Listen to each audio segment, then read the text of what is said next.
Second year mathematics unit 1 top 15 short questions की ये जो हमने सीरीज स्टार्ट की है पूरे चैप्टर की, इस सीरीज का आज थर्ड हमारे पास लेक्चर है। इसमें हम 1 पॉइंट जो है 1 एक्सरसाइज उसका हम क्वेश्चन नंबर 8 डिस्कस करेंगे। ये क्वेश्चन एमसीक्यूज के लिए भी बड़े इंपॉर्टेंट हैं क्योंकि इसके अंदर जो फॉर्मूलाज इन्वॉल्व होते हैं वो सारे फॉर्मूलाज आपसे बोर्ड एग्जाम में, फाइनल एग्जाम में एमसीक्यूज में भी पूछे जाएंगे और उसके बाद जब आपका ई कैट का टेस्ट आएगा उसमें भी एमसीक्यूज में आते रहते हैं। तो सबसे पहले अगर हम फॉर्मूलाज याद कर लेते हैं। देखिए टोटल आपके पास 6 फॉर्मूलाज हैं, लेकिन आपके पास जो है फर्स्ट 2 फॉर्मूलाज आप याद कर लें तो बाकी एक शॉर्टकट ट्रिक है, उसकी मदद से बाकी 4 फॉर्मूलाज आपको इजीली याद हो जाएंगे। यानी 2 फॉर्मूलाज याद करने से आपको टोटल 6 फॉर्मूलाज याद हो जाएंगे। फर्स्ट, साइन हाइपरबोलिक एक्स का ये फॉर्मूला याद रखिएगा, 1/2 ई power X minus E power minus x. ये फॉर्मूला फर्स्ट बेसिक है, इसको आपने याद रखना है। Second basic formula is for cos hyperbolic x, इसकी वैल्यू होती है 1/2 ई power X plus E power minus x. Sign और कॉस में सिर्फ ये सेंटर में आने वाले सिंबल का फर्क होता है, ऊपर माइनस आता है नीचे प्लस आता है। अब आपने ये 2 फॉर्मूला सही याद करने हैं, इनको बार बार जुबानी रिपीट करना है, बार बार डेली जो है रिटन प्रैक्टिस करनी है आपने इनकी। बाकी आपको बिल्कुल याद करने की जरूरत नहीं है, बिल्कुल आपने उनको देखना भी नहीं है। जस्ट यहाँ पे एक दफा आप टेक्निक सीख लें, अगर इसके अलावा कोई और फॉर्मूला आ जाता है आप टेक्निक से उसको रिकॉल कर लेंगे। देखें, साइन का फॉर्मूला याद किया, इसका रेसिप्रोकल लेने से, इसको उल्टाने से आपके पास कोसेकेंट हाइपरबोलिक का फॉर्मूला बन जाएगा ऐसे। इसी तरह ये जो कॉस हाइपरबोलिक है, इसके फॉर्मूले का रेसिप्रोकल लेने से, उल्टाने से आपके पास सीकेंट हाइपरबोलिक का फॉर्मूला बन जाएगा। तो ये कितने फॉर्मूलाज हो गए हमारे पास? 3 एंड टोटल 4 हो गए। इसके बाद tan का फॉर्मूला याद करना बहुत आसान है क्योंकि हम जानते हैं tan हाइपरबोलिक इक्वल होता है sin hyperbolic over cos hyperbolic के। तो इन दोनों को आप डिवाइड कीजिए, 2 से कैंसिल हो जाएगा, resulting value will be the tan hyperbolic x। और आखिर में cot की वैल्यू निकालने के लिए आप क्या कर दें, tan का रेसिप्रोकल ले लें। तो इस तरीके से ये 6 फॉर्मूलाज आपने याद करने हैं और you must have a very strong grip over these formulas. अब जो है इस फॉर्मूले को प्रूव करवाने के लिए हमने किसी एक साइड को कंसिडर करना है, उसके ऊपर वर्किंग करनी है और उसको कन्वर्ट करना है दूसरी साइड में। यूजुअली प्रूफ के लिए ये तरीका होता है कि बिगर साइड को चूज किया जाता है।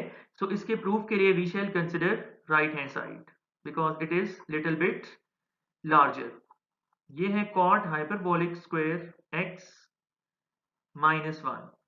अब यहां पे हम फॉर्मूला पुट करेंगे जो अभी हमने याद किया था।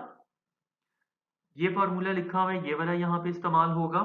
तो कॉट हाइपरबोलिक एक्स की वैल्यू का स्क्वायर आ जाएगा, यानी E power X plus E power minus x whole divided by E power X minus E power X, और इस सारी वैल्यू का होल स्क्वायर, और साथ में नेगेटिव 1 आ जाएगा। अब न्यूमिनेटर एंड डिनोमिनेटर्स के स्क्वायर्स को हम अलग-अलग सेपरेशन कर देते हैं यहाँ पे। तो सबसे पहले आपके पास आ जाएगा न्यूमिनेटर का स्क्वायर, उसके बाद फिर आ जाएगा नीचे डिनोमिनेटर का स्क्वायर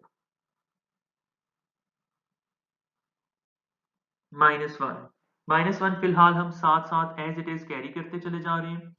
अब right hand side is equal to, देखें एलसीएम लेते हैं। एलसीएम लेने का मैं आपको यहाँ पे तरीका बता दूं अगर किसी स्टूडेंट को डिफिकल्टी हो। इस सिचुएशन में एलसीएम कैसे लिया जाता है, देखें सी के डिनोमिनेटर में कुछ भी नहीं है, जब कुछ नहीं होता तो 1 होता है। तो इस सिचुएशन में जब ये दोनों डिनोमिनेटर्स डिफरेंट डिफरेंट होते हैं तो हम क्रॉस मल्टीप्लाई का कंसेप्ट यूज करते हैं। ए को 1 से मल्टीप्लाई करके रिजल्ट यहाँ पे लिखेंगे, फिर ये नेगेटिव साइन लिखेंगे, फिर बी और सी की प्रोडक्ट यहाँ लिख देंगे और बी और 1 का एलसीएम बी हो जाएगा। Same will be the procedure here. यहाँ पे हम e power x plus e power minus x whole square को एज इट इज लिखेंगे, फिर ये वाला नेगेटिव साइन लगाएंगे, इस 1 के नीचे कुछ भी नहीं है तो 1 आएगा, और आप क्रॉस मल्टीप्लाई करोगे तो you will get this one, और यहाँ पे आपके पास आ जाएगा डिनोमिनेटर में एलसीएम। अब देखें यहाँ पे अगर आप देखें नोट्स वगैरह ये लो क्वालिटी की होती हैं कि बुक्स, इनको बिल्कुल भी यूज नहीं करना चाहिए। तो यहाँ पे बहुत लेंथी लंबा चौड़ा प्रोसेस यूज किया जाता है। फॉर एग्जांपल क्या करते हैं स्टूडेंट्स भी और कुछ बाकी लोग भी कि इसको इस स्टेप को करने के, यानी कि मैं बताना चाह रहा हूँ 2 तरीके हैं। एक काफी लेंथी है, वो करने का आपको फायदा नहीं है, इसने शॉर्ट क्वेश्चन में आना है। तो कुछ स्टूडेंट्स क्या करते हैं, इन दोनों प्लेसेस के ऊपर a प्लस बी और a minus b whole square के फॉर्मूले लगाते हैं, इनको ओपन करते हैं, कैंसिल करते हैं, बहुत ज्यादा टाइम वेस्ट होता है। आपने बिल्कुल भी ये काम नहीं करना। आपने अपना प्रीवियस नॉलेज यूज करना है, यानी 9th क्लास में आप लोगों ने जो फॉर्मूला पढ़ा था वो आपके कोर्स का हिस्सा है, क्योंकि आप लोग 9th को पढ़ के सेकंड ईयर तक पहुंचे हैं, तो वो फॉर्मूला आपने यूज करना है। वो बिल्कुल आपके कोर्स वर्क का फॉर्मूला है, वो कोई एडिशनल एक्स्ट्रा या अनसीन आपको फॉर्मूला में नहीं बता रहा। और बोर्ड में आपको उसके कंफर्म बात है फुल मार्क्स मिलेंगे, क्योंकि बोर्ड वालों ने ही 9th क्लास में आपको वो पढ़ाया था। फॉर्मूला ये था a plus b whole square minus a minus b whole square. ये आपको कुछ याद आया है किसके इक्वल है? ये इक्वल होते हैं 4ab के। Now in this question we have a is equal to b e power x and b equals e power minus x। इस लिहाज से जब राइट साइड पे आप लोग वैल्यू डालेंगे तो ये क्या बनेगा? e power x into e power minus x।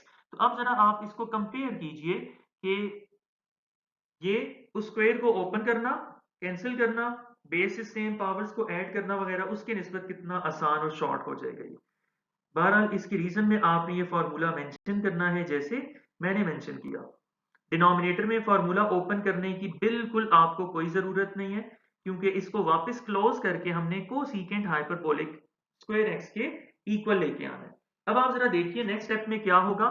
ये जो बेसिस थी, बेसिस सेम थी, तो पावर्स विल बी एडेड। ये x माइनस एक्स हो जाएगी, सॉरी ये हो जाएगा e पावर x और माइनस x। तो नेक्स्ट स्टेप हमारे पास बनेगा यही 4 e power x minus x whole divided by this square.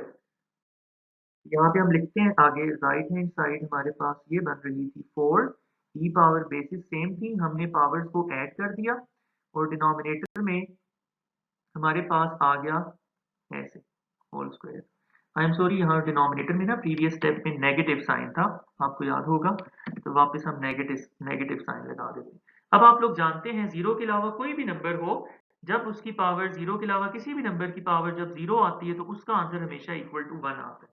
ठीक है, तो वो जो पावर जीरो हो जाएगी उसका आंसर यहाँ पे हम 1 मेंशन कर देते हैं। बल्कि यहाँ एक और काम भी हम कर लेते हैं कि 4 को आप लोग जानते हैं कि हम लिख सकते हैं 2 का स्क्वायर, उसको हम चेंज कर देते हैं स्क्वायर की फॉर्म में। बाकी सब कुछ एज इट इज रखें, whole square. Now right hand side. अब देखिए जब हमारे पास न्यूमरेटर का अलग स्क्वायर लिखा हुआ हो, डिनोमिनेटर का अलग स्क्वायर लिखा हुआ हो, तो न्यूमरेटर और डिनोमिनेटर दोनों को सिंगल सेम होल स्क्वायर के नीचे लिखा जा सकता है। इसी तरह 2 और e power x minus e power minus x whole square को हम जो है सिंगल होल स्क्वायर के नीचे ला सकते हैं। तो ये हमारे पास क्या बन जाएगा?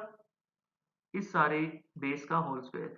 अब ये मैंने प्रीवियस स्लाइड पे फॉर्मूला आपको बताया था, ये अगर आप देखें तो साइन का रेसिप्रोकल यानी कोसेकेंट हाइपरबोलिक का ये फॉर्मूला बन रहा है, हमने पुट कर दिया। अब मैंने आपको नोटेशन बताई थी एक लेक्चर में कि स्क्वायर जो होता है वो ट्रिगोनोमेट्रिक फंक्शन के, हाइपरबोलिक फंक्शन के लास्ट अल्फाबेट यानी h के ऊपर आएगा, because x is the angle, angle से पहले जो लेटर होता है स्क्वायर उसके ऊपर लिखा जाता है, which is the required left hand side. तो यहाँ आके हमारा प्रूफ मुकम्मल